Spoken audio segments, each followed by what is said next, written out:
Le trou, une étoile brisée sur la glace, était la seule interruption sur la plaine blanche qui se fondait dans le ciel blanc. Il n'y avait pas un souffle de vent, pas un souffle de vie, pas le moindre son. Une paire de mains émergea de l'eau et chercha à l'aveugle les parois intérieures du trou anguleux. Les doigts tâtonnèrent le long des épaisses falaises glacées de ce canyon miniature, remontèrent jusqu'aux bords enneigés, s'y agrippèrent. Une tête apparut. Le baigneur ouvrit les yeux et regarda l'immensité sans relief ni horizon face à lui. Ses longs cheveux blancs, sa longue barbe blanche étaient entremêlés de fils couleur paille. Il ne manifestait aucune agitation. S'il haletait, son souffle demeurait invisible sur cette toile de fond incolore.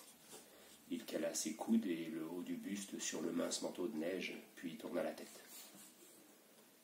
Une douzaine d'hommes l'observaient depuis le pont de la goélette prise dans les glaces, quelques mètres plus loin.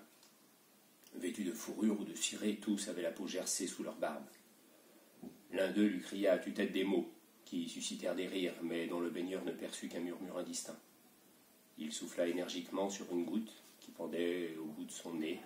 Comparé à la précision et à la réalité de ses panaches de condensation, de la neige qui crissait sous ses coudes et de l'eau qui affleurait à la surface du trou, les sons en provenance du bateau assourdi et confus semblaient filtrés d'un rêve. Ignorant le cri de l'équipage, l'homme se tourna face à ce néant blanc dans lequel ses mains, cramponnées au bord du trou, étaient l'unique signe de vie. Il se hissa sur la banquise et ramassa le piolet qui lui avait servi à briser la glace. Indifférent à sa nudité, mais ébloui par l'intense luminosité de ce ciel sans soleil, il marqua un temps d'arrêt et plissa les paupières. On aurait dit un vieux Christ musclé. Il essuya son front d'un revers de main et se pencha pour ramasser son fusil. Ses proportions monumentales, jusque-là imperceptibles dans l'immensité blanche, se révélèrent d'un coup. Le fusil qu'il tenait par l'extrémité du canon ne semblait guère plus grand qu'un jouet, et la crosse ne touchait pas le sol.